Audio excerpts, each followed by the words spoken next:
กับเรียนท่านผู้มีเกียรติทุกท่านครับขอต้อนรับเข้าสู่ช่วงบ่ายของ EDUCA 2011 ในวันแรกในวันนี้นะครับซึ่งในช่วงบ่ายนี้เราก็จะเข้าสู่การบรรยายของผู้นำทางการศึกษาระดับโลกอีกท่านหนึ่งนะครับในธีมที่3ธีมนี้เป็นเรื่องของการปฏิรูปความคิดจิตใจและปัญญานะครับในหัวข้อทฤษฎีพหุปัญญาและทฤษฎีจิต5ประการเพื่อความสำเร็จในยุคโลกาภิวัตน์นะครับโดยศาสตราจารย์ดร.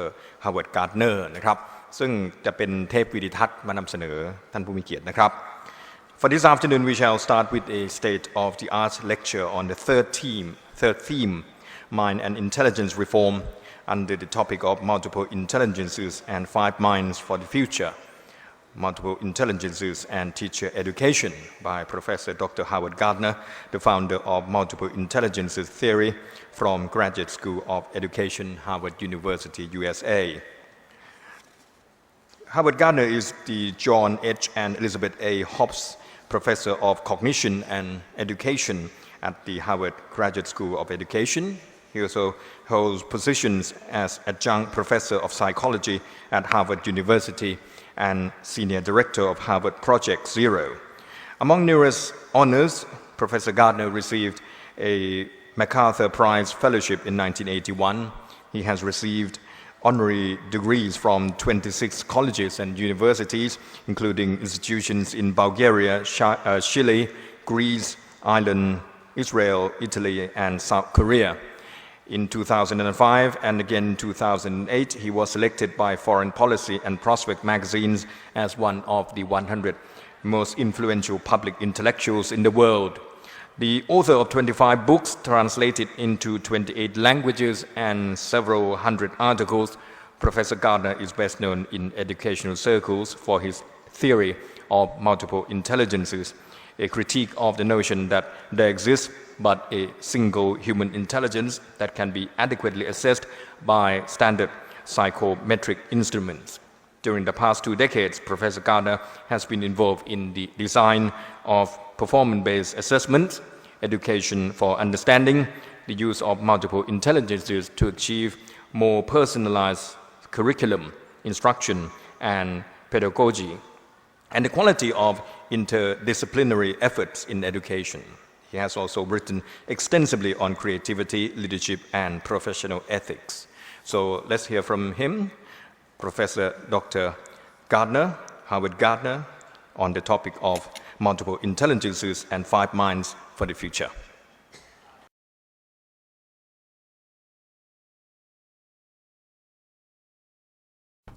I'm Howard Gardner, and I'm happy to be speaking with you today from the library at Harvard University in Cambridge, Massachusetts.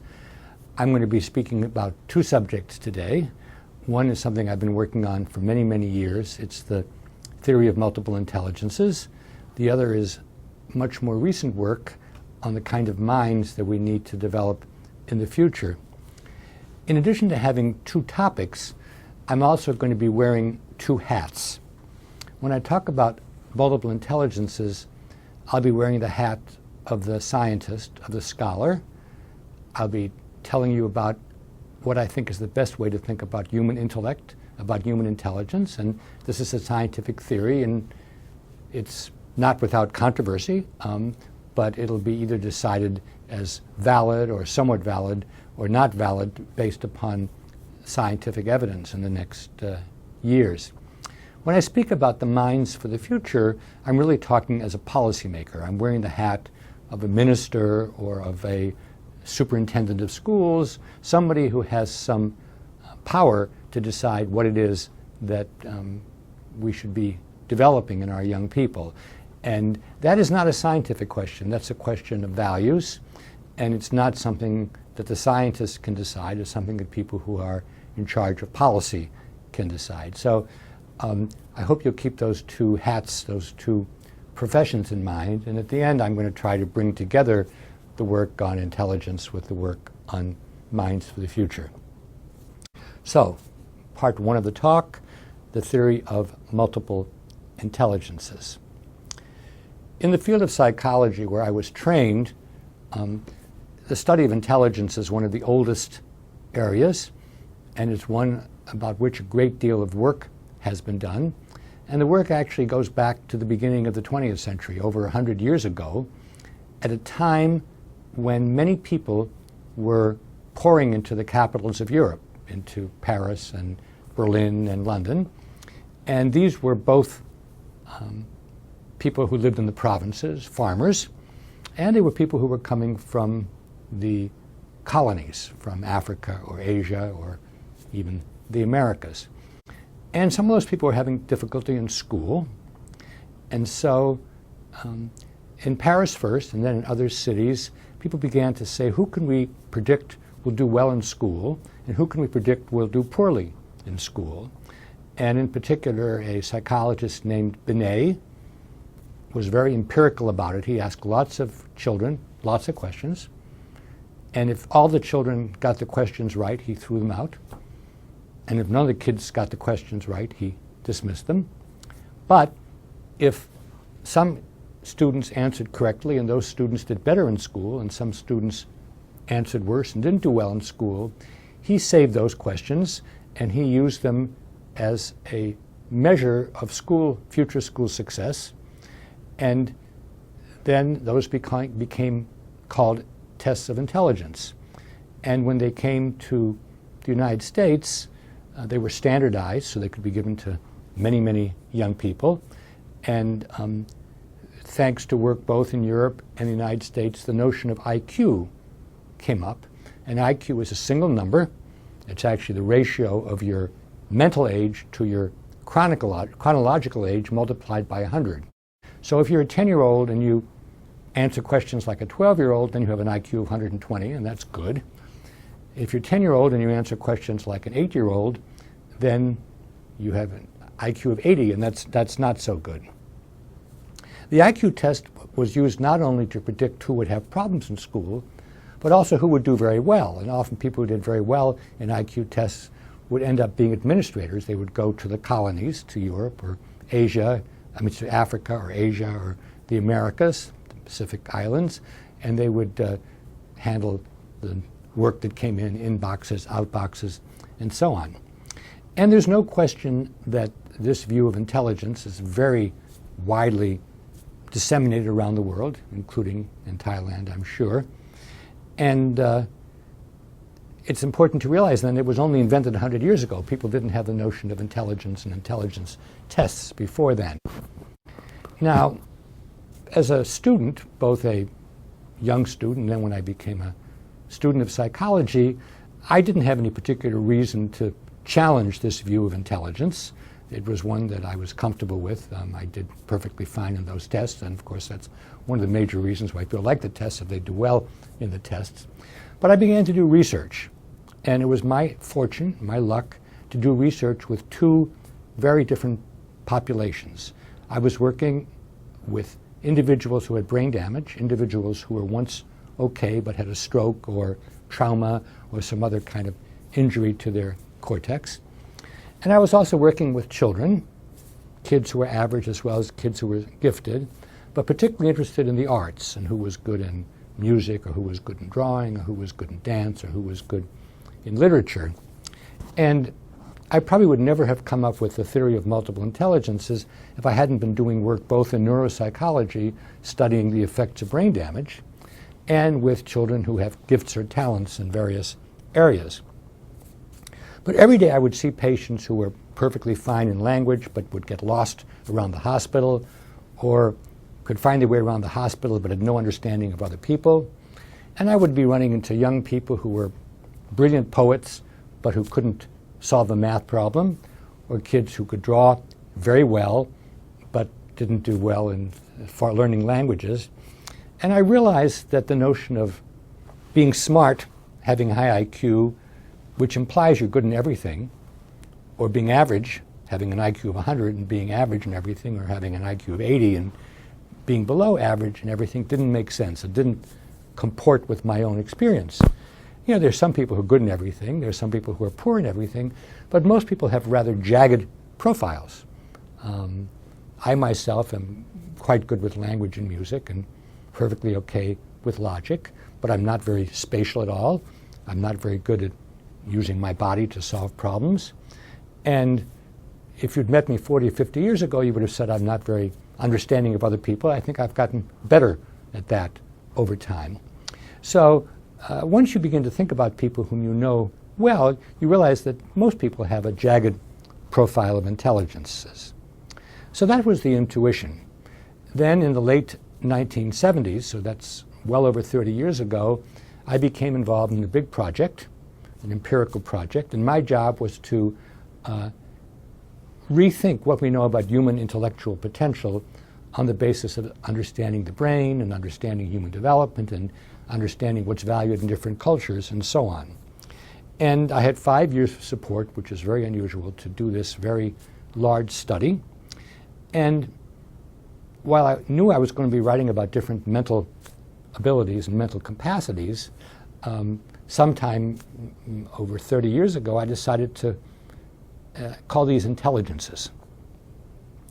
And I developed a definition of intelligence and a set of criteria for what counts as an intelligence.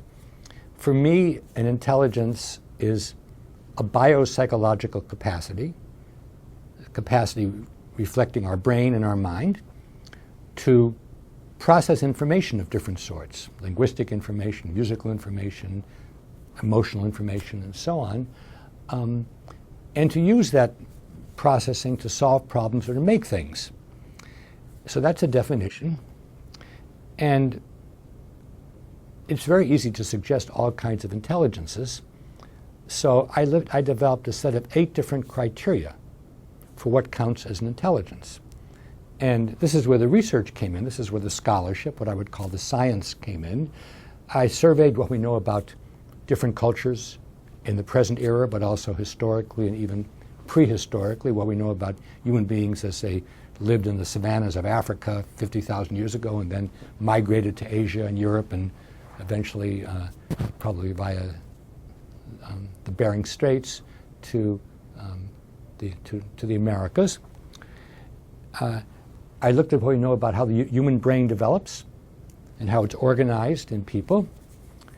There wasn't much known about genetics at that time, much more known now, but I also looked at what we know about what properties are inherited and how much they are inherited. I looked at the psychological literature ranging from experiments to tests to what we call transfer. Transfer is when you study one thing or learn one thing, does it make you better in something else? People love to say 100 years ago, if you studied Latin, it would make you better in math, but there was no particular evidence that it did. Nowadays, people love to say if you study music, it'll make you better in math, but again, there's no real evidence for that. So I looked at all these different sources of information, and eventually I came to the conclusion that human beings could be described as having a number of relatively independent intelligences. This means that you can be strong in one, average in a second, lousy in a third. The first 2 intelligences are the ones that we look at in IQ tests. Linguistic intelligence, people who are good with language, you might think about poets or writers or journalists, and logical mathematical intelligence. That's what we look for in scientists and computer experts, in finance people, accountants, and so on. If you're good in language and logic, you will do well in an IQ test. And as long as you stay in school, you'll think you're smart. And some of us never leave, so we never have a chance to challenge that we're smart.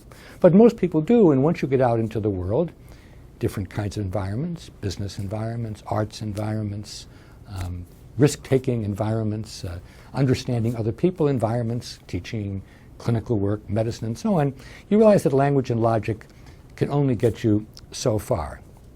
Initially, I thought there were 7 intelligences. Now I think there are at least 8, and there may be 9 or 10. But I'm pretty strict. I don't just say, oh, there's a humor intelligence, oh, there's a sexual intelligence, oh, there's a food intelligence. I have quite strict criteria. So I mentioned linguistic and logical intelligence. The third intelligence is musical intelligence, what it means to be able to hear and remember tones, rhythms, harmonies, timbre, and so on. And people say, well, being musical is a talent. And I say, okay, well, let's call music a talent. But why should we call people who are good with numbers or words smart and people who are good with musical configurations talented. Either they're all talents or they're all intelligences, and nobody would pay attention if we call them all talents, but if you call them all intelligences, it wakes people up. So musical intelligence is a third kind. A fourth kind is spatial intelligence, the capacity to find your way around wide spaces, the way a hunter or a sailor or an airplane pilot would, but also more circumscribed spaces, the space of a sculptor or a chess player or a map maker, more local kinds of space. The fifth intelligence is bodily kinesthetic intelligence, using your whole body or parts of your body to make things or to solve problems. Dancers, athletes, craftspeople, somebody who can draw very accurately or fix something very detailed. That's bodily kinesthetic intelligence. The next two intelligences have to do with the human realm. Interpersonal intelligence is understanding other people, what motivates them, how to work with them. It's often called social intelligence, sometimes called emotional intelligence. The seventh intelligence is one of the most intriguing. It's intrapersonal intelligence. It's having a good understanding of yourself and being able to use that understanding productively. So there's some people who have no understanding of themselves. There's some people who do, but they're their own worst enemy. But the person with intrapersonal intelligence can use that knowledge of himself or herself to get things done. And nowadays, intrapersonal intelligence is really important because one of the ways it's important is it helps us understand how we learn. And since everybody needs to learn long after they've left formal schooling, it's people who understand their own minds and how to make use of computers and courses and other people. That intrapersonal intelligence is very important, and yet we know almost nothing about how to develop it. The eighth intelligence, which I did not write about 30 years ago, is called the Naturalist Intelligence. It's the intelligence which enables people to make consequential distinctions in the world of nature between one animal and another, one plant and another, one cloud configuration and another, one rock and another. And certainly in the history, the early evolution of human beings, that naturalist intelligence was crucial because you didn't want to eat the wrong thing or you'd be dead. And you wanted to know when to run away and when to use a knife or an axe, and which rocks to use to build things and which would fall apart. So naturalist intelligence was very important in human history. Now most of us live in cities and we don't have to hunt or gather our own food. But I think our whole consumer society makes use of that naturalist capacity because it's what we use when we decide which bicycle to buy or which car to buy, or when we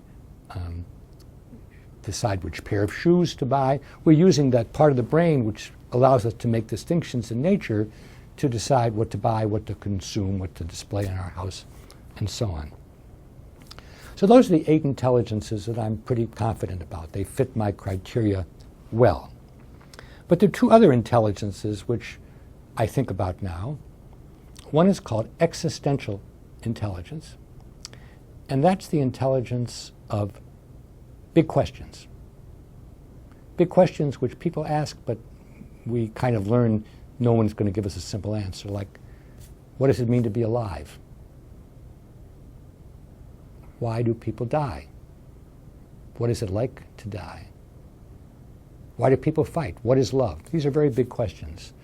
And that may be a separate intelligence. I wish there were more evidence about parts of the brain that are dedicated to those questions about things that are too big or too little to see and measure. The other intelligences basically deal with things like words or pictures or the natural world which you can see or feel, but existential questions are more philosophical, they're more spiritual.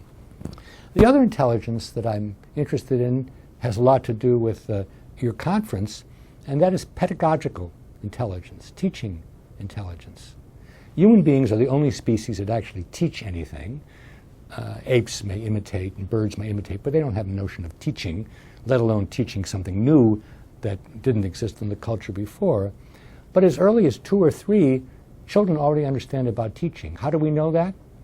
Well, if you teach a child a game, and then you ask the child to explain the game to 2 people, one older, one younger, the child will explain it differently depending on whether it's an older child or a younger child, which shows that the child can understand what's involved in teaching. And as a teacher myself, I know there's a big difference between knowing a subject well and being able to teach it well. We call that pedagogical content knowledge. A person may be a great physicist or a great violinist, but that doesn't mean they can teach those subjects well. So there might be a separate pedagogical intelligence. If so, it would be really important to figure out which people have that intelligence and encourage them to go into teaching rather than selling insurance, though probably it's useful if you want to sell insurance as well. So that's the list of the several intelligences, 8, 9, maybe even 10 intelligences. So that's the claim. But let me tell you, and this is the next part of the talk, some of the implications of this claim that we, as human beings, have 8 or 9 intelligences, and they're not the same. You can be good in one and not good in the others, or vice versa. From a scientific point of view, the claim is that all human beings have these intelligences. That's what makes us human. Birds might have more musical intelligence. Rats might have more spatial intelligence. My computer, which I don't have on me, might have more digital intelligence. But we're the species that has these 8 or 9 or 10 intelligences. However, the opposite side is no two people have exactly the same profile of intelligences.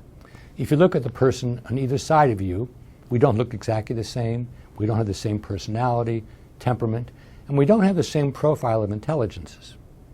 Well, what about identical twins? Presumably, identical twins are more similar to one another than two randomly chosen people or two fraternal twins. But even identical twins don't have exactly the same profile because their environment is not exactly the same even before birth. They're competing with one another in the mother's womb. And once they're born, of course, their environments aren't identical, and they have motivation often to distinguish themselves from one another. So identical twins are going to have similar profiles, but there's no reason to think that they will have identical ones.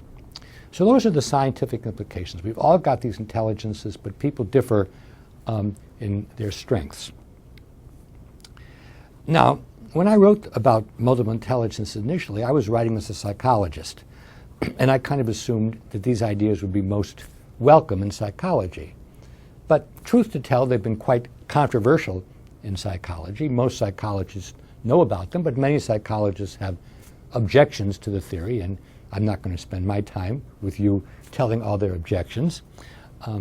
But the group that found the theory the most interesting and useful were educators, first in the United States and then in many parts of the world.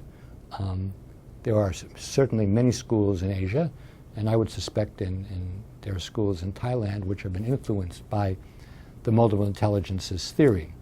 So for a long time, I let educators tell me how they were making use of the theory. I didn't have strong reactions myself. But after having not only made many observations, talked to many people, visited many multiple intelligences schools, not just the United States, but in Europe and Asia and Latin America, Australia, I have come to the conclusion that there are two principal educational implications of the theory. And they are called individuation and pluralization. Big words, but I can, I think, explain them simply. Individuation basically means knowing as much about each child as we possibly can, and using that knowledge to teach each child in a way that he or she can learn comfortably, and he or she can show what the child has learned. Individuation. Now, there's one group in the world that's always got individualized education. That's the very wealthy. And that's because the very wealthy people hire tutors, and the tutor's job is to teach the child, and the tutor can't say, Prince Charles can't learn, give me Princess Anne. Can't say that. So the job of the tutor is to figure out how to teach a child so that he or she can learn. Now, until recently, the idea of individualized education was utopian. Because if people have 30, 40, 50 students, obviously they can't individualize to the same extent as if they have 5 or 10 or even 1. The invention of computers changes this entirely. Once we live in a digital world, in a world where young people can learn sitting at a desk with a computer or with a pad or a smartphone, whatever the digital device is, we can individualize as much as we want. If we know 10 ways to teach English, we can teach it 10 ways. If we know 10 ways to teach algebra, we can teach it 10 ways. If we know 10 ways to teach drawing, we can teach it 10 ways. I'm not saying that everything can or should be taught 10 ways, but what I am saying is the digital world opens the possibility of a kind of individualized education, which would have been a dream even when I was born in the middle of the last century. So individualized education is a terrific idea, and I think those societies, those schools, those businesses, those museums, those institutions which really try to individualize, try to teach people and assess them in ways that are comfortable, will have an enormous advantage over what I call uniform schools, where you may or may not have to wear a uniform, but everybody is taught the same way, taught the same thing, tested the same way, as if that was the only way to educate. Nowadays in America, at my own school, we don't talk so much about students who are learning disabled. We talk about curricula that are disabled, curricula which only teach one way and which don't address the great variety of student learning intelligences. So that's individualization. Pluralization is an equally simple idea, and it's one that could have been done at any time in human history. Pluralization simply means teaching important topics in more than one way. There's way too much to teach. We can't begin to scratch the surface even of one topic, let alone of all the topics that people who have an individual subject would say is really important. So the most difficult decision to make is what are the really important ideas, what are the really important topics, whether we're talking about history or geography or economics or mathematics.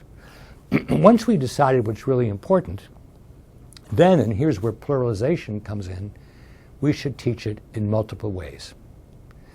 Teach an idea in multiple ways, we're pluralizing.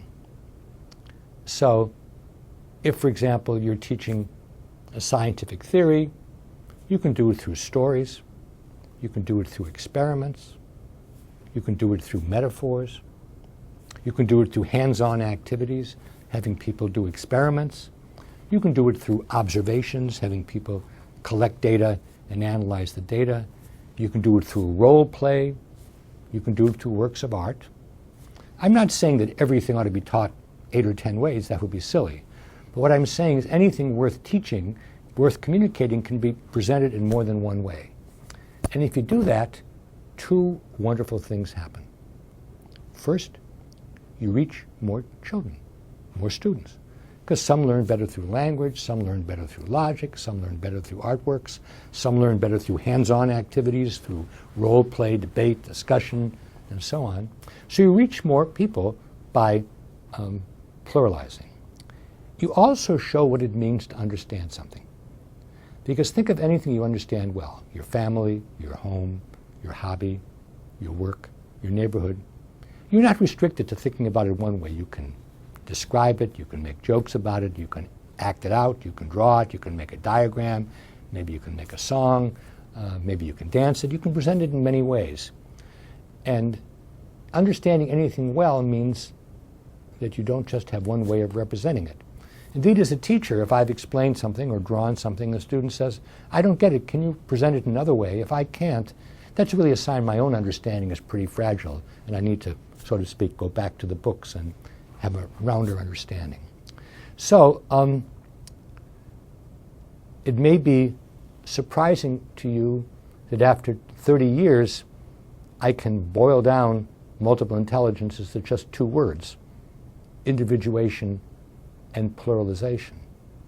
Yet, if those ideas are taken really seriously, if we really try to understand each learner and teach him or her in ways that are comfortable and assess them in ways that are comfortable, and pluralization, if we really decide not to try to teach everything, to force feed it, but rather to teach really big ideas like the theory of evolution, or what it means to have a civil war, or what is the highlight of architecture in the world, or what are the best examples we have of peaceful conflict resolution. We should teach them multiple ways, and that idea is pluralization. Well, you're probably wondering, well, sure, if these ideas about intelligences are important, how do we assess intelligences? And the one thing to tell you is there are many people who've developed tests for multiple intelligences, and all you have to do is go on the internet and write tests for multiple intelligences, and many of them will crop up. But I haven't created any tests myself. The most I've done is to create environments for young children, very rich environments, very much like a children's museum, where you can watch children over the course of days or weeks or months and see by what they gravitate to and how they work with it, which intelligences they seem to have in abundance. And I am actually more in favor of observation of children by people who know how to look at kids, teachers and coaches and mentors and other people who have lots of experience with kids, than I am with a paper and pencil test where you would say, oh, well, I got 70% in mathematics and 30% in music. But those kinds of tests exist if you want to use them. I'm just not selling you any of them today myself. And the other thing I would say is if a child is learning well, you just count your blessing. The assessment is important when a child is having learning problems, and then you really need to see, are they representing the world different? Do they have particular problems with language? Do they have particular problems with understanding other people? Do they have particular problems with spatial orientation, with bodily use? That's where a more of a clinical approach is important. Many people collapse multiple intelligences with learning style, and that's a mistake. Learning styles are a hypothesis that people approach many, many different things in the same way. So if you're a reflective person, the notion is you're reflective about everything. If you're impulsive, the notion is that you're impulsive about everything. If you are logical sequential, the argument is that you're logical sequential about everything. That's what a learning style claim is. I'm not sure that the idea of learning style makes a lot of sense. And I don't at all believe that some people are auditory or visual or tactile learners. The intelligences don't refer to sensory systems. They refer to how you process information once it gets in. So linguistic intelligence, which is very much in the left hemisphere of right-handed people, operates whether you are reading, hearing, or if you're blind, taking language in through your fingers, through a system like Braille. So the intelligences are really computers. And everybody's got all those computers, but our computers don't work equally well. But if your spatial computer isn't very good, that doesn't mean that you shouldn't learn things spatially. It means you're going to have to work harder than if it's a very good computer. And anybody who has experience watching young people can see the kinds of ways in which they learn easily and the kinds of ways in which it's very difficult. And as I said, that's one of the goals of intrapersonal intelligence, is to make us better at understanding how we learn so that we can look for experiences which help us learn well, and we avoid those that don't make. I mean, I'll tell a sort of a joke on myself. If I'm reading a scientific article, I always read the abstract, and I read the first paragraph and the last paragraph. And I don't look at the figures unless I have to. But many people would do exactly the opposite. They'd say, forget the reading, just study the figures. And as long as both of us get the point of the article, it doesn't matter whether we start with the language and only look at the figures if we need it, or start with the figures and only look at the language if we need it. But knowing that about yourself and knowing that about your students is really important, because time is precious and you don't want to knock your head against a wall unnecessarily. So everything I've said so far is a set of scientific claims. The claim is that if you try to understand the human mind, the human brain, how it's evolved over a long period of time, the sorts of things human beings are able to do well because of our evolutionary history, you'll find there isn't a single smarts, as the IQ test implies, but rather that human beings are better described as having a number of relatively independent capacities, which I call the multiple intelligences. That's the scientific claim. Everything I've said beyond that really goes into values and policy. You could say, people are different from one another, but I think that's bad. And everything I want to do is to make people as similar as possible. And in that case, you wouldn't individuate and you wouldn't pluralize. You would teach everybody exactly the same thing in exactly the same way. And if somebody tried to do it another way, you'd spank them and say, no, this is the right and the only way to do it. And I couldn't say that what you were doing was scientifically wrong. All I could say is it's a shame that you want to do that, because everything we know about evolution says diversity is good. And societies thrive when they have diverse people and they have diverse exposure to different cultures and different experiences. And it's not good for society for everybody to do things just the same way and just one way. But there's a long history in education of doing exactly that. And you know what happens if you do that? You end up having a selection mechanism. You end up selecting the people who happen to be good at learning in that way. And if it's an IQ test and you teach just through language and logic, you're going to select the people who are good in language and logic. And you know what you're going to be selecting? Future law professors. Because law professors are people who are good in language and good in logic. Poets can be great in language but not very logical. Computer programmers can be great in logic and they couldn't write a poem if their life depended on it. But lawyers are good in language and logic, and let me mention three people who were law professors: Bill Clinton, Hillary Clinton, and Barack Obama.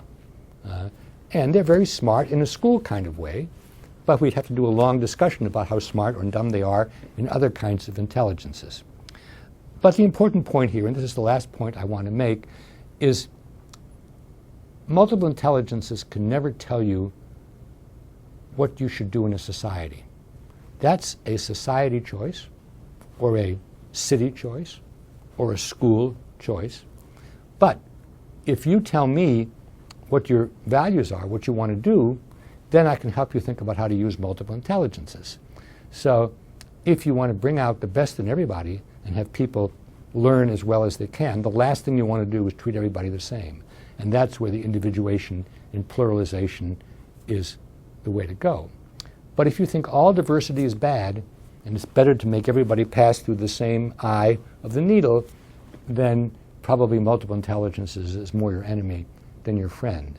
But I think I can say with a great confidence that in the world in the future, it's the places who recognize and celebrate diversity and try to make the most of it that are going to be much better off than those to try to make everybody homogeneous. So this is the end of part one of the talk. I'm not going to take a breath, but if the confident wants to take a breath at this point, you are welcome to do so. Welcome back to part two of this pair of lectures. In part one, I wore the hat primarily of the scientist, and I put forth this new theory of intelligence. It's called multiple intelligences theory. It's very controversial, but people can't ignore it because a lot of individuals think it tells us something important about human beings, and it's been very useful in education, in business, in many spheres of life. The second part of the talk, I really am wearing the hat of the policymaker. And I'm saying if I were the czar of education around the world, these are the 5 kinds of minds that I would most like to develop. However, I do remember what happened to the Tsar. He eventually got his head cut off, so I'm a little bit careful about being too prescriptive about this. But some years ago, year 2007, I wrote a book called 5 Minds for the Future. And when my friends heard about that, they said, oh, Howard, you got rid of some of the intelligences, because if I believe there are 8 or 9 or 10 intelligences, 5 is much smaller. But I said, no, this isn't about intelligence. This is about the kinds of minds which I think in the 21st century we really need to nurture. And the 5 minds in order are the disciplined mind, the synthesizing mind, the creating mind, or the innovating mind, the respectful mind, and the ethical mind. And the structure of this talk will be to speak about each of those minds for a few minutes and then talk about how we might nurture them. But since I'm also talking about the future, let me say briefly what I have in mind when I are referring to the future. And of course the future in a sense is now, because that's what we're going through minute by minute. But there are 4 trends which I think everybody in education needs to think about. And it happens at Harvard. We have a group called the Future of Learning, which is actually focusing on these 4 things. The first thing is globalization. We are now essentially one connected world, many different cultures, but we're in constant touch with one another. Billions of dollars circulate around the world every day, and when there's a market crash anywhere, it immediately has reverberations everywhere. You learned that in Asia in the 1990s, and we learned that in the US 10 years later. Maybe we didn't learn it, but if we didn't, we're just going to repeat it. So it's good to learn about these financial meltdowns. Globalization is also the movement of ideas, fashions, and human beings. The 4th or 5th largest population in the world is the world of immigrants, people who were born in one country and have moved to another.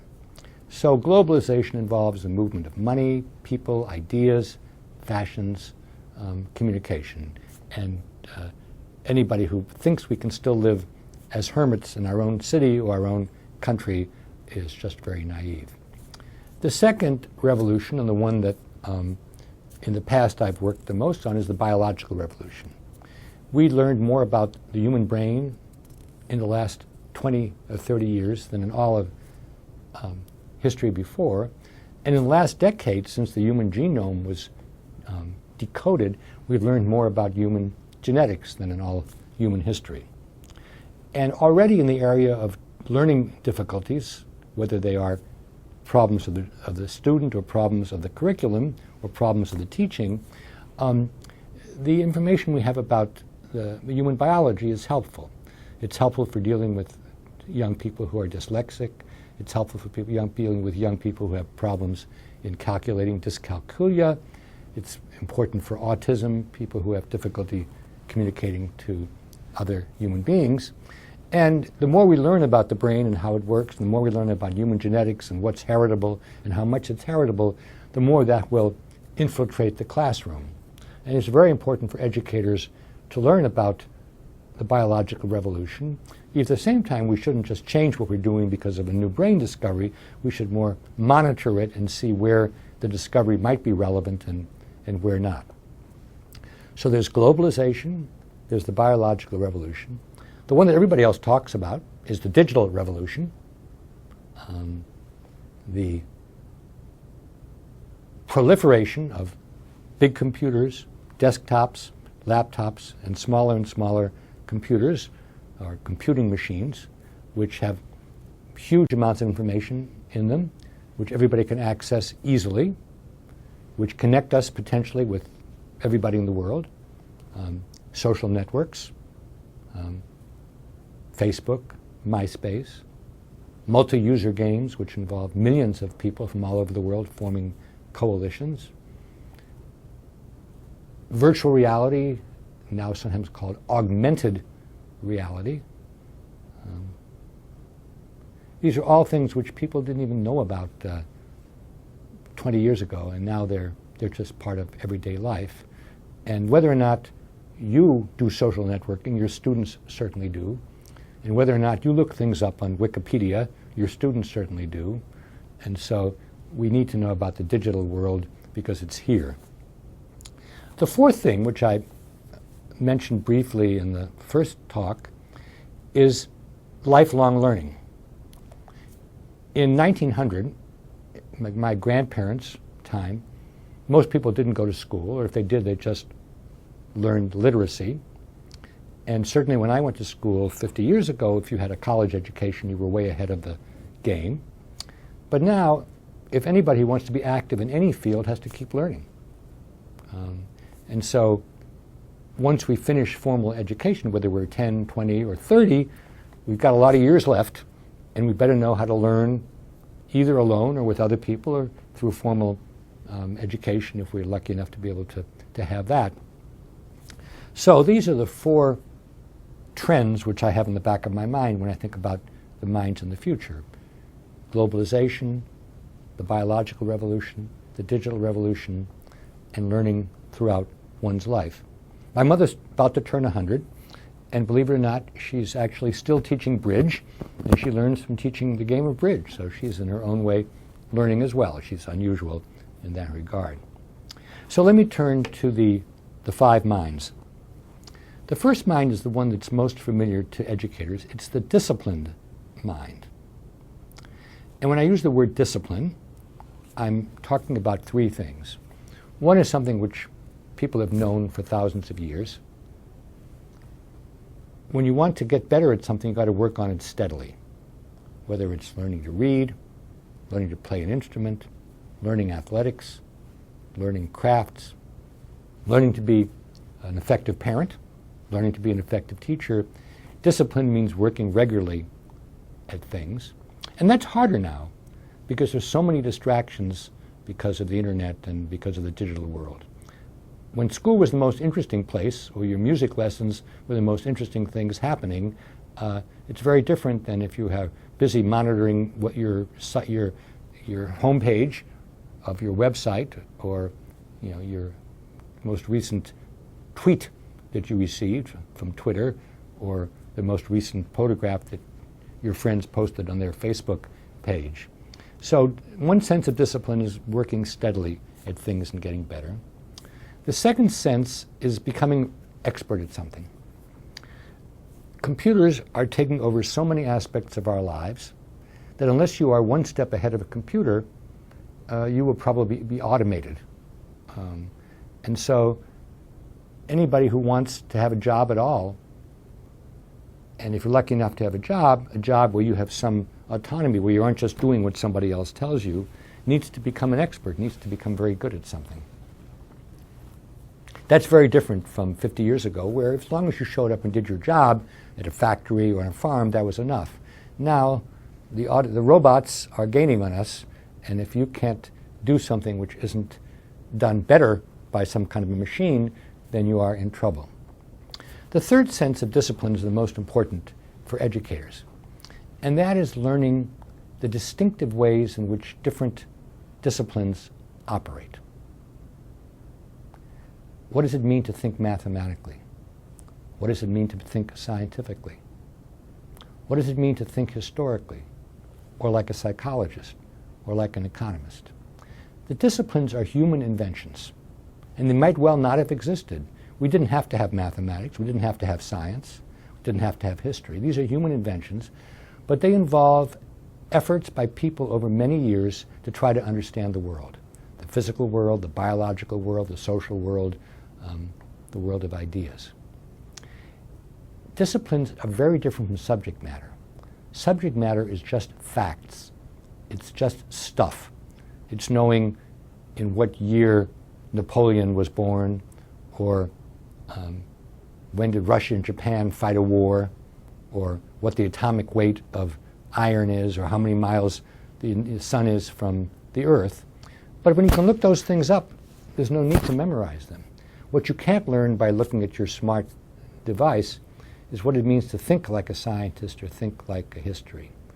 So once we've become literate, and fortunately we know how to make almost everybody literate, the major reason for going to school is not to learn a lot of stuff or to learn a lot of facts, but learn to think in those ways, those disciplined ways. And that's why school is more important than ever, because you can't learn to think scientifically by sitting at a computer. You've got to learn by doing experiments and observing, making observations and making claims and testing them out and so on. So that's the disciplined mind. The second mind is the synthesizing mind.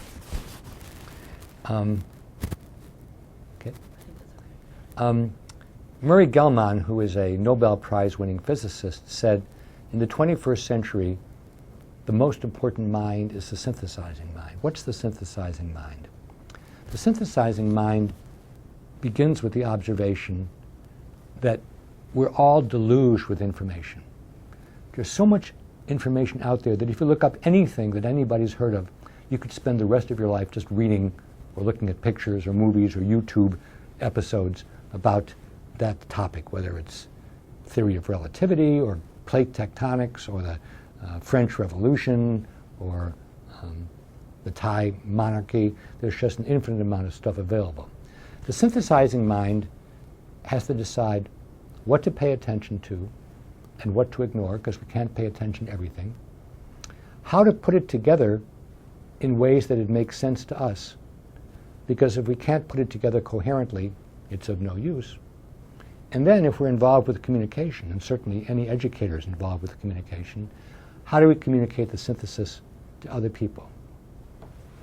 Synthesizing is tremendously important, and yet the field of psychology has very little to tell us about how to synthesize well. And so a lot of what we need to do as teachers is not present one way of synthesizing, but understand how we synthesize, but also how other people synthesize, what their methods of synthesizing are, and help them to do that with any topic that they want to learn about. So to be more concrete, some people love to do mind maps. They love to draw pictures and make connections. I don't. I love to make taxonomies, which are categories and subcategories. That's the way I synthesize. Other people like to do it more mathematically. They like to write equations. This plus this equals that. Other people like to do it logically. They like to do it in terms of syllogisms. If this is true and this is true, then this must be true. Other people like to tell stories, be more rhetorical. Once upon a time, blah, blah, blah. Other people like to synthesize more aesthetically. So this is where multiple intelligences come in. We have different ways of synthesizing. But nobody can synthesize on his or her own. When you do a synthesis, you need to test it out with other people. Both people who know a lot and people who know less than you do. People who know a lot can say, well, you didn't get this right, you forgot this, and that's where teachers are important. But if you want to communicate the synthesis to somebody else, it's got to be done in a way that if they don't know about the person, they don't know about that topic, you can help them learn about that topic. So Mary Gell-Mann may not be right that synthesizing mind is the most important mind, but it's something that we had to do. But when there was only one encyclopedia or only one newspaper, it was easy to synthesize. But now when we have in our fingertips, in the digital world, all previous thought, all the books that have ever been written, all the works of art that have ever been displayed anywhere, unless we know how to cut through and decide what to pay attention to. And this is where the disciplines become important.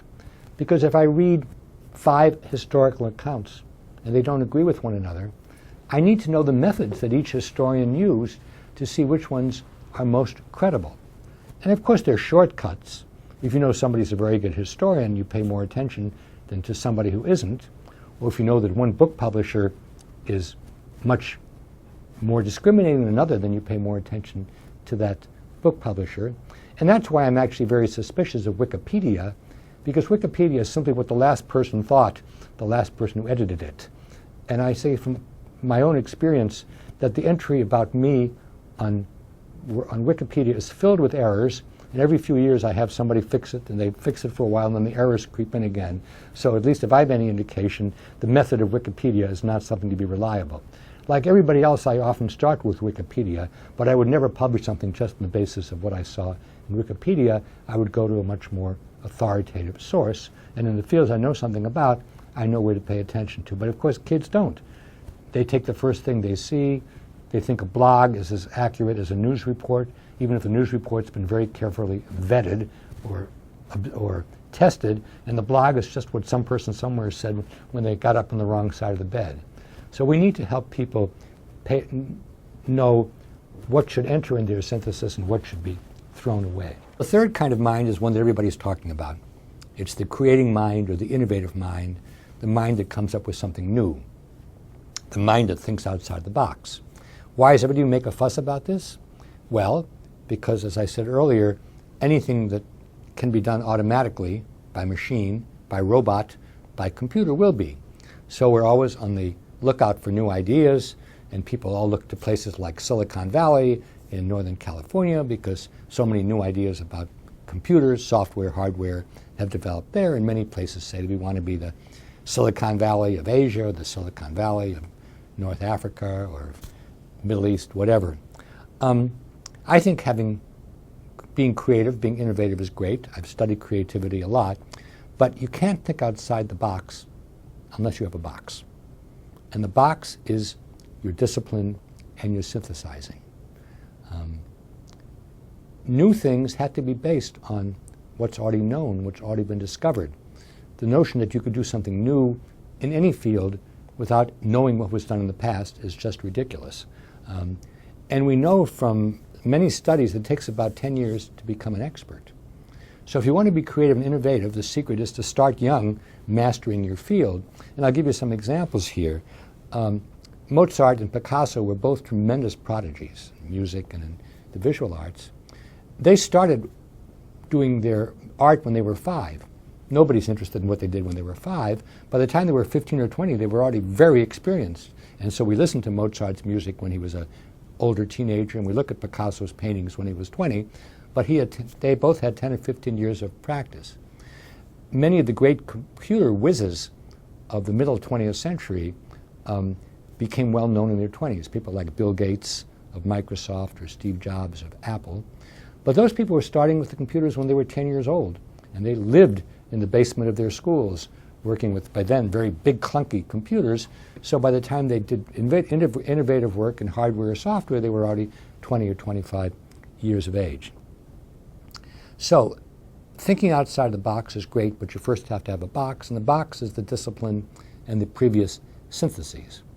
What's less obvious, I think, is that creating has less to do with the kind of intelligence you have and more to do with your personality. Creative people are people who want to do new things, who want to be innovative, who have robust, risk-taking personalities. And importantly, when something doesn't work, they don't lose sleep over it. They say, well, that didn't work. What can I learn from it? How can I do it better next time?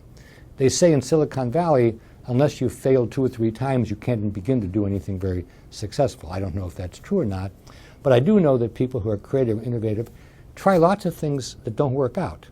So if they quit or became depressed or spend their time kicking the dog, they wouldn't get anywhere. So it's a certain robust, experimenting, risk-taking temperament that's very important for creativity. Now, the interesting thing is, 30 or 40 years ago, this was very much a European, American thing. And I remember people would come to me from East Asia, China, Singapore, Korea, Japan. They'd say, Dr. Gardner, you're an expert in creativity. Please tell us the 23 steps to being creative, and we'll write them all down. And of course, you know why I'm telling you this. There's no formula for being creative. If there was, we could just put it in a bottle and sell it. Creativity is using all of your wits and all of your connections to try to come up with something new, which may or may not be any good. The good news is that while that may have been kind of a secret of Europe and the Americas, everybody in the world now knows it. There's a tremendous amount of creativity in Asia, and there's beginning to be creativity in the Middle East and in Africa and certainly in Latin America. And that's one of the wonderful things about both the internet, but also about more democratic societies, is people are allowed to pursue ideas where they want to. So the creativity is now open to anybody who lives in a place where you aren't authoritarian and repressive. And fortunately, while it's difficult victories, the trend in the world is certainly toward less authoritarianism. I'm writing it after the so-called Mideast Spring, where a number of countries which were once completely authoritarian and totalitarian opened up. So those are the first three minds: the synthesizing mind, the disciplined mind, the creating mind. And there's kind of an order. Probably first you need to have discipline, then you need to synthesize, and then you can be creative. But the personality aspects of creating start very early. And having people take risks and trying things out is something that you can start very early in life. In fact, kids love to play and try out new things. It's only when adults stop them from doing it that they get more linear. The last two kinds of minds are ones that I've been studying a lot in recent years, and they have to do with how human beings relate to one another. They're not information processing in a multiple intelligences kind of way. And I call those the respectful mind and the ethical mind. The respectful mind is easy to describe. That doesn't mean it's easy to achieve, but the respectful mind begins with the recognition that human beings are different from one another. As we said, they look different, they have different personalities, they have different intelligences, and that's a problem, that's an issue.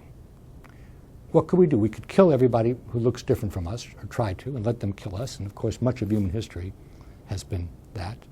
We could hunker down and just live with people just like us and try to avoid everybody else, and that's easier to do if you live in an island than you live in a mainland. And tolerance is better than open hostility. But the respectful mind operates from a different perspective. It says diversity is good. The world is diverse. It's not going to change. As I said, immigration is all over the world. Communication is all over the world. So we should try to understand people, particularly people who don't just look like us. We should try to work with them. We should give them the benefit of the doubt. That doesn't mean if Hitler walked in this room that we should respect him. Certain people lose the right to be respected. By and large, it's much better if we try to understand and take the role of others than if we assume my way or the highway, that I'm the only person who knows what is right. The movement toward respect is long, and my own country, the United States, is hardly a model of respect. In fact, much of our politics is quite the opposite.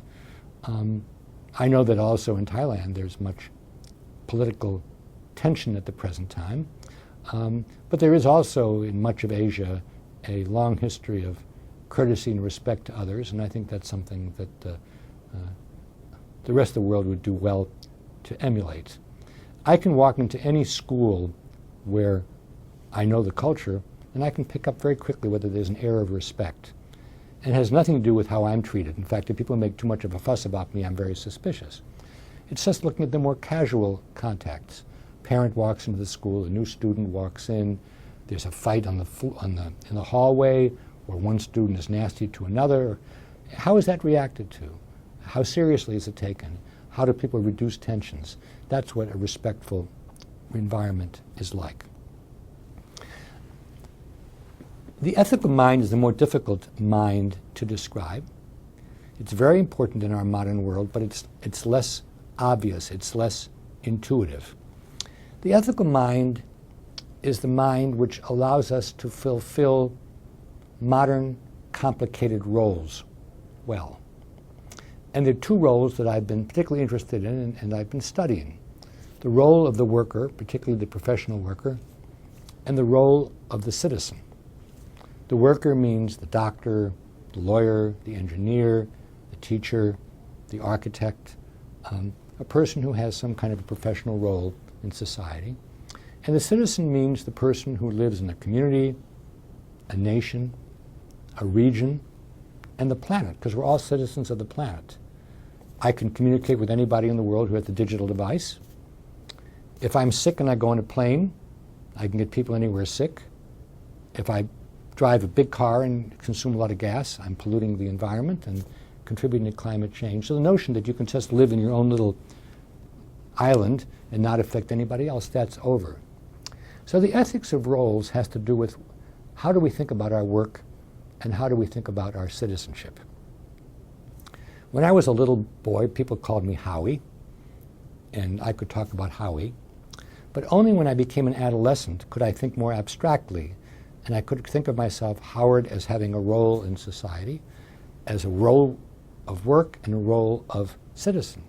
So when your students become adolescents, they can begin to think of themselves not just as a person with his own interests and family, but as a person who's going to occupy a work role, a profession of some sort, and a person who's going to be a citizen of a number of different political entities, as small as their city or town and as big as the whole planet. So the ethical mind says, okay, Howard, you're not Howie anymore. You're a teacher. What's the ethical, responsible, right thing to do when you're faced with a complicated issue? You're also a scientist, a scholar. What's the right, proper thing to do when you are confronted by a complicated issue? I'm also Howard the citizen. I'm the citizen of my university. I'm a citizen of my city, Cambridge, Mass. I'm a citizen of my country, and again, I'm a citizen of the planet, and I'm lucky enough to be able to travel all around. I was in Thailand a few years ago. And the ethical worker and the ethical citizen doesn't just say, what's good for me? What gives me power and money? Though many people, particularly in the United States and England, love to ask that question, and there are some people in Thailand who ask that question too. The ethical worker says, what's the right thing to do?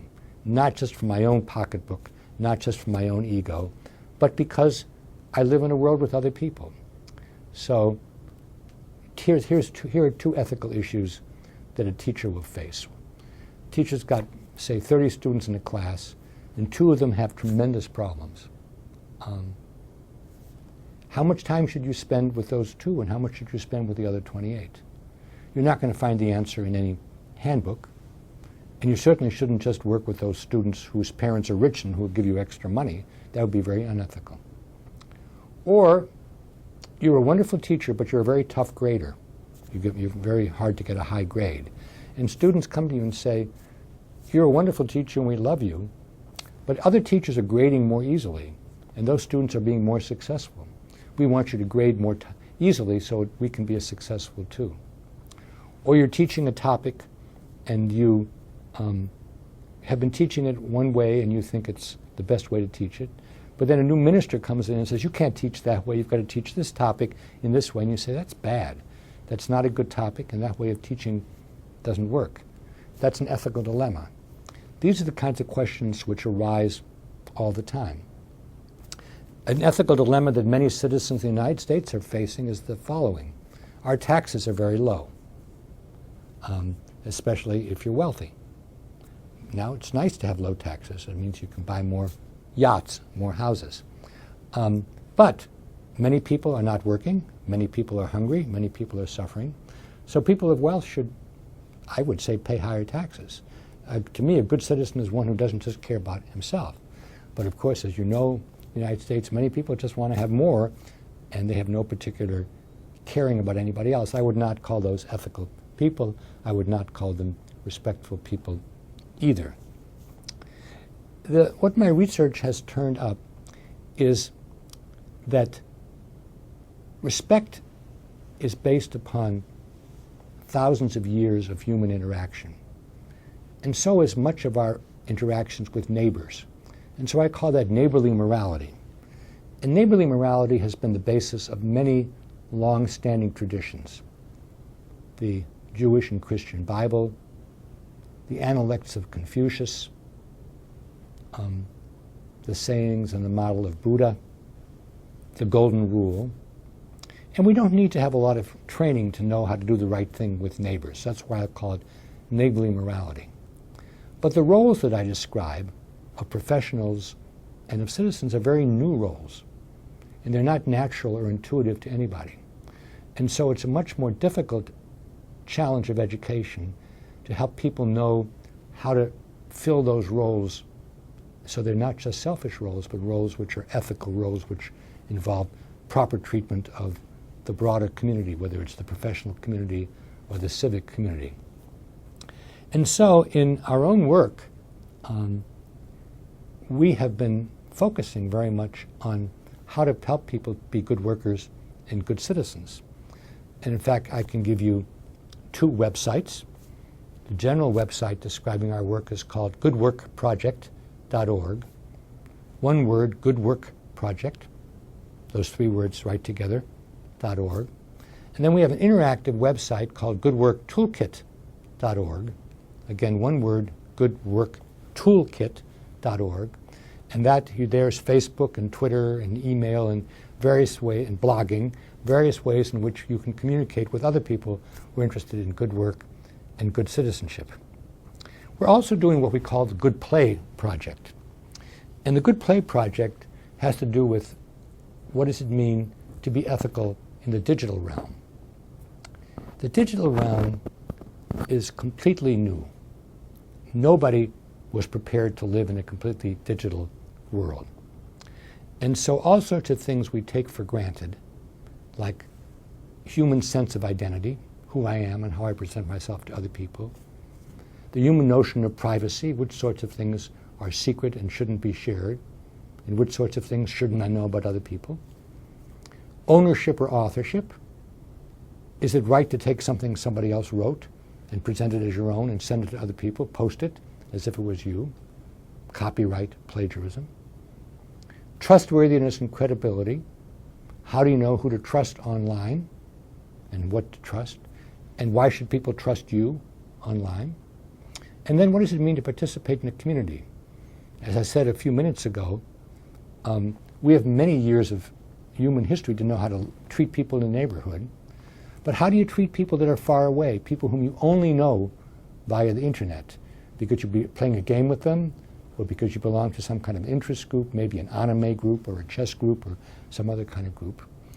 And so to us in our research in the Good Play Project, all of these issues of trust, ownership, privacy, and identity are part of the broader question of what does it mean to participate in a community.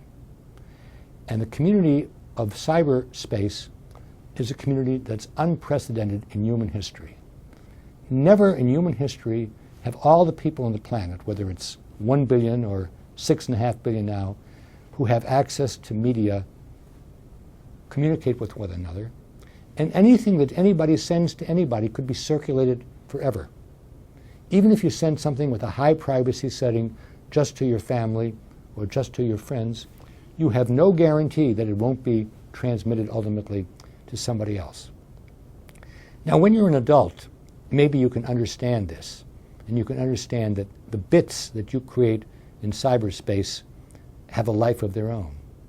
But how can a 5-year-old or a 10-year-old possibly understand what it means to participate in a community which is of unknown extent? It can circle the planet and could last forever. You could die, but the cyber notes that you left could be on the planet forever. So the real challenge to all of us as parents, citizens, and educators is how to help people become good players, how to help people live in what is kind of like a Wild West, a crazy area of humanity now, cyberspace. How can we learn to live peacefully in cyberspace and use that space constructively? I want now to say just a few words about the 5 minds in the digital world, and then I'm going to tie this together to multiple intelligences and conclude.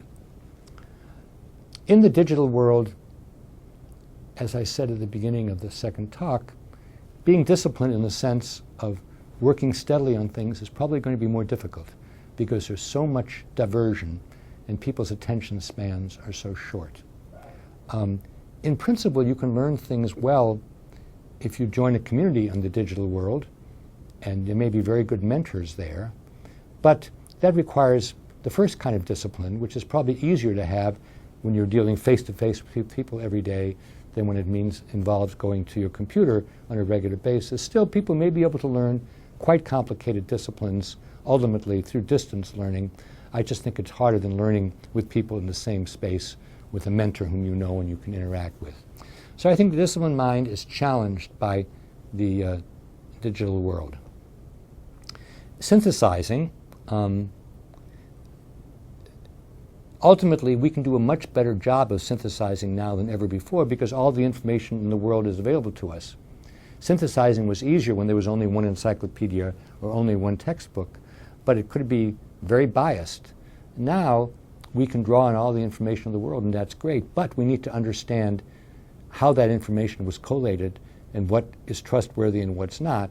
And that means understanding the discipline involved in producing something that's in the digital world.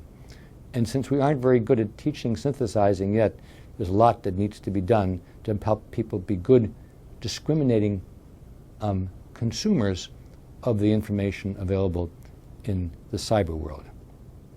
Creating and innovating is very interesting. The cyber world could usher in a time of unprecedented creativity, because all the stuff in the world is available to us. We don't just see the 3 paintings on the block, we see all the paintings in the world, we can hear all the music in the world, we can have exposure to all the science that's been done, and we can work with other people. It's easier now to collaborate than ever was before, so all those things are very positive about creativity. Also, if you want to compose music, it's much easier to do now. You don't have to learn an instrument and learn a score. There are all sorts of computer programs that can help you. So creativity, innovation, very promising in the cyber world. I have to say, though, at the same time, our own studies in America indicate that many young people are quite risk-averse. That means they're less willing to take a chance and try something new than was the case 20 or 30 years ago. We'll have to see whether that turns out to be the case, but I'm pretty optimistic that the cyber world is a good petri dish, a good environment for creativity. When it comes to respect, the notion of neighborhood is still true, but we now have to learn to respect people whom we don't have a close relationship with. And in my country and other countries as well, there's a lot of bullying on the internet, what we call cyberbullying. In a sense, it's easier to be nasty to somebody or about somebody when you don't see them face to face every day. So I think how to be respectful on the internet is important, and I'm probably not the only person who's pushed the send button too soon, and maybe it'd be good if you couldn't press the send button for the next day. That would be a way of increasing the respect quotient. But the real challenge is the ethics of cyberspace. How do we create a new ethics around things like trust and identity and privacy and ownership? Because what used to exist in the paper person-to-person world has just been blown out of the water by the emergence of cyberspace as being part of everybody's life nowadays. So what's funny, I wrote the book 5 Minds of the World, 5 Minds for the Future, half a dozen years ago. And of course I talked about the digital world there, but even in 5 years the world has changed so much I would have to redo the book. And that's a warning for all of us in education that this year's invention is already old hat 2 years from now in the cyber world, and so we have to constantly readjust and relearn because our kids are doing it whether or not we want them to. It's just a reality. So I'm going to move to a conclusion now. I've really given 2 talks. The first talk was the multiple intelligence talk, where I talked about, as a scientist, what it means to think about intelligence in terms of all of these different sources of information, and that I believe intelligence is better thought of multiply as rather than singular. And then I gave my own educational recommendations of individuation and pluralization. When I talked about the 5 minds, I really am talking as a policy person, and I'm saying that if I were rethinking the curricula for tomorrow, I would think that we ought to have everybody have a disciplined mind, a synthesizing mind. Not everybody needs to have a creating mind, but you better be a damn good expert if you aren't going to be creative as well. And probably some people will specialize in synthesizing as well. Respect and ethics are not options. They're a necessity if we want to have a world in which we don't kill one another. We need to learn to respect people, especially if they don't just look like they're our relatives. And we need to be able to occupy the roles of worker and citizens, not just in selfish ways, but in ways which transcend boundaries.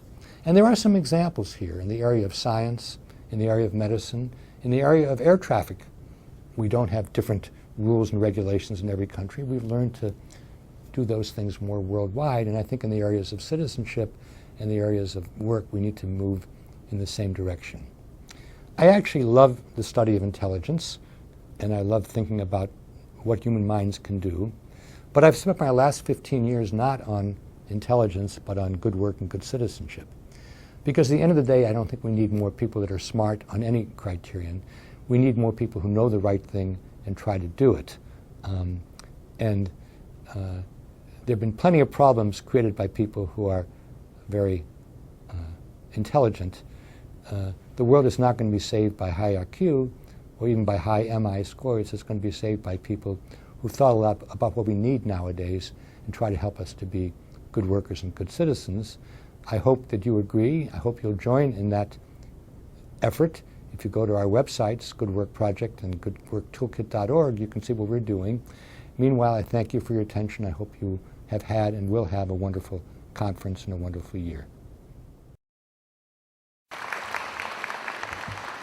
ครับขออนุญาตสรุปสั้นๆนะครับจากที่ศาสตราจารย์ดร. ฮาร์วาร์ดได้บรรยายมาจากห้องสมุดของมหาวิทยาลัยฮาร์วาร์ดนะครับที่แมสซาชูเซตส์โดยท่านได้กล่าว2ส่วนด้วยกันส่วนแรกนี่ท่านพูดในฐานะที่ท่านเป็นนักวิทยาศาสตร์เป็นนักการศึกษาเกี่ยวกับเรื่องของความฉลาดของมนุษย์ก็ยังมีความคิดเห็นที่แตกต่างกันอยู่มากนะครับส่วนประเด็นที่2เรื่องของทฤษฎีจิต5ประการที่จะต้องพัฒนาสำหรับอนาคตต่อไปนี่ท่านพูดในฐานะของมุมมองของผู้กำหนดนโยบายนะครับ policy maker ในส่วนของทฤษฎีพหุปัญญาหรือ multiple intelligences นะครับก็เป็นจากการสังเกตการณ์และการทำวิจัยขนาดใหญ่ของท่านเป็นเวลา5 ปีซึ่งท่านก็จะมองเห็นว่าจากเดิมที่มีแนวคิดของการวัด IQ ของเยาวชนนะครับทั้งในเรื่องของความสามารถทางด้านภาษาทั้งในเรื่องของการใช้เหตุใช้ผลหรือว่าเชิงคณิตศาสตร์หรือว่า logic mathematical นั้นจริงๆแล้วยังมีมุมมองอื่นของ intelligence หรือความฉลาดที่ไม่ได้มีการวัดกันนะฮะท่านก็ได้ตั้ง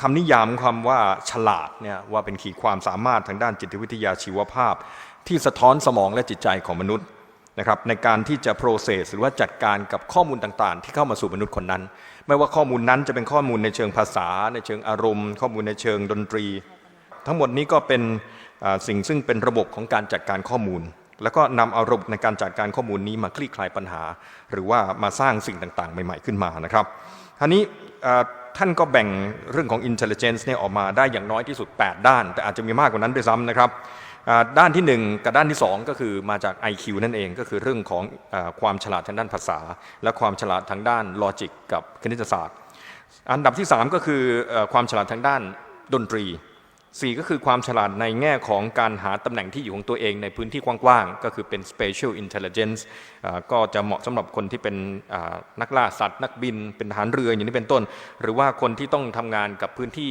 ที่มีวงรอบชัดเจนอย่างเช่นคนที่เป็นนักแกะสลักเป็นคนที่เล่นหมากรุกคนที่ทำแผนที่นี่เป็นต้นนะฮะอันดับที่5นี่เป็น intelligence ที่เรียกว่าเป็น bodily kinesthetic นะฮะนี่คือความฉลาดในการใช้ร่างกายบางส่วนหรือทั้งหมดในการเข้าไปสร้างสิ่งต่างๆหรือแก้ปัญหาอย่างเช่นนักเต้นรำนักกีฬาช่างฝีมืออย่างนี้เป็นต้นนะครับที่สามารถวาดภาพได้อย่างแม่นยำอันดับที่6คือ Interpersonal Intelligence ก็คือความสามารถในการที่จะเข้าใจคนอื่นเขาเข้าใจว่าถ้าเปิดต้องการจะทำงานกับคนคนนี้ให้คนนี้ทำงานให้ตนเองได้นั้นต้องทำอย่างไรบ้างอันดับที่8อันดับที่7นะครับคือ Intrapersonal Intelligence ก็คือความฉลาดในการเข้าใจตัวเราเองเข้าใจว่าตัวเราเองนั้นเป็นอย่างไรแล้วก็จะใช้ความเข้าใจนั้นให้เป็นประโยชน์ในการทำงานให้บรรลุผลของตนเองได้อย่างไรอันดับที่8ก็คือ Naturalistic Intelligence นี่คือความสามารถในการแยกแยะสิ่งต่างๆในโลกธรรมชาติได้มองได้ออกว่าเมฆนี้เป็นอย่างไร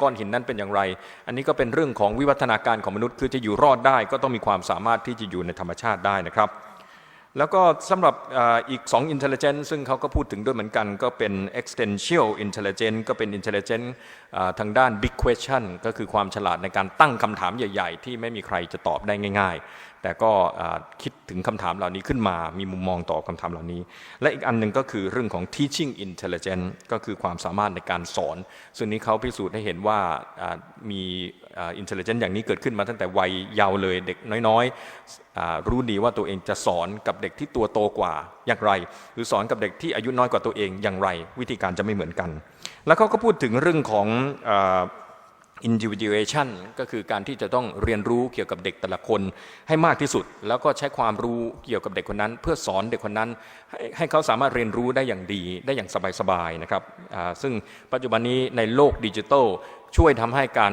สอนแบบ individualized education นั้นเกิดขึ้นได้มากขึ้นนะครับอีกมุมนึงซึ่งมีความสำคัญด้วยเช่นเดียวกันคือ Pluralization อันนี้คือการสอนหัวข้อสำคัญมากกว่า1วิธีนะฮะอาจจะมีวิธีการสอนเป็น10วิธีแต่ว่าถ้าสอนได้มากกว่า1วิธีนะครับก็จะทำให้ครูนั้นสามารถเข้าถึงเด็กนักเรียนจำนวนมากขึ้นในห้องเรียนได้นะครับคราวนี้เขาก็พูดถึงส่วนที่2ก็เป็นเรื่องของจิตทั้ง5ประการนะฮะเขาบอกว่าเป็นการที่เป็นความจำเป็นของศตวรรษที่21ที่จะต้องพัฒนาจิต5ประการนี้ขึ้นมาจิต5ประการนี้ก็มีทั้งจิตที่มีวินัยหรือว่า discipline mind นะฮะมีจิตที่สังเคราะห์ได้ Synthesizing Mind มี creative mind คือจิตที่สร้างสรรค์มี respectful mind คือจิตที่เคารพแล้วก็มี ethical mind คือจิตที่มีจรรยาบรรณโดยเขาขอให้ทุกคนคำนึงถึงrevolution หรือว่าแนวโน้มการปฏิวัติที่เกิดขึ้นในโลก4ประการเมื่อพูดถึงจิต5ประการนี้ด้วยนะครับก็คือเรื่องของโลกาภิวัตน์ที่กำลังเกิดขึ้นอยู่ในขณะนี้เรื่องของการปฏิวัติทางชีวภาพ biological revolution ซึ่งทำให้เราเข้าใจในเรื่องของชีววิทยาของมนุษย์มากขึ้นเรื่องของ digital revolution คือการปฏิวัติในเชิงดิจิทัลที่เกิดขึ้นในขณะนี้ที่เราต้องมีความเข้าใจและอันดับที่4คือขอให้เข้าใจว่าขณะนี้มันเป็น lifelong learning คือเรียนกันไปตลอดชีวิตนี่คือแนวโน้มของโลก4ประการที่ต้องคำนึงถึงสำหรับจิต5ประการนี้ท่านก็ได้ลงรายละเอียดในเรื่องของจิตที่มีวินัยซึ่งเป็นสิ่งที่เราเรียนรู้กันมาตั้งแต่ยาวนานเป็นพันๆปีนะครับว่าเราต้องเรียนรู้อย่างสม่ำเสมอเราจะต้องเป็นผู้เชี่ยวชาญในด้านใดด้านหนึ่งมิฉะนั้นแล้วเราจะถูกเครื่องจักรถูกคอมพิวเตอร์เอาชนะเราแล้วก็เราก็จะมีงานทำนะครับแล้วก็เราต้องเรียนรู้ในวิธีที่เป็นเอกลักษณ์เฉพาะแต่ละศาสตร์ไปจะเรียนคณิตศาสตร์จะเรียนวิทยาศาสตร์ต้องมีวิธีการในการเรียนอย่างไรนะครับจากนั้นก็มาพูดถึงเรื่องของจิตที่สังเคราะห์ได้ก็คือข้อมูลมีมากมายก่ายกองเข้ามาในทุกๆวันต้องสามารถสังเคราะห์ข้อมูลได้ว่าอะไรที่เราควรจะสนใจอะไรที่เราควรจะมองข้ามไปนะครับอันดับที่3ก็คือ creative mind เป็นการคิดนอกกล่องนอกกรอบนะครับซึ่งเป็นเรื่องที่มีความสำคัญเพราะว่าก่อนที่จะคิดนอกกรอบได้ก็ต้องมีกล่องก่อนและในกล่องนั้นก็มีจิตที่มีวินัยและจิตที่สังเคราะห์อยู่ในนั้นแล้วถึงจะสร้างสรรค์สิ่งต่างๆขึ้นมาได้และเขาก็เชื่อว่าในโลกดิจิทัลนี้เป็นโอกาสสำคัญในการสร้างสรรค์สิ่งใหม่ๆขึ้นมานะครับส่วนจิตอีก2ประการนั้นเป็นความเกี่ยวพันกันกับมนุษย์ก็คือเรื่องของ respectful mind จิตที่เคารพซึ่งอธิบายง่ายแต่ว่าทำยากนะครับทำอย่างไรให้เราเข้าใจคนอื่นเขายอมรับคนอื่นได้ในความคิดที่แตกต่างขณะเดียวกันก็ต้องไม่ใช้ความรู้สึกแบบว่าต้องอดทนอดกลั้นต่อบุคคลนั้นแต่เป็นความเข้าใจของตัวเราเองอย่างลึกซึ้งว่าเราก็ต้องเข้าใจว่าเขามีความคิดเห็นที่แตกต่างข้อที่5จิตที่5คือจิตที่มีจรรยาบรรณอันนี้ก็เป็นเรื่องของบทบาทที่เราสามารถดำเนินได้เป็นบทบาทที่สลับซับซ้อนแต่ว่าทันสมัยโดยพูดถึง2มุมหนึ่งก็คือเรื่องของคนที่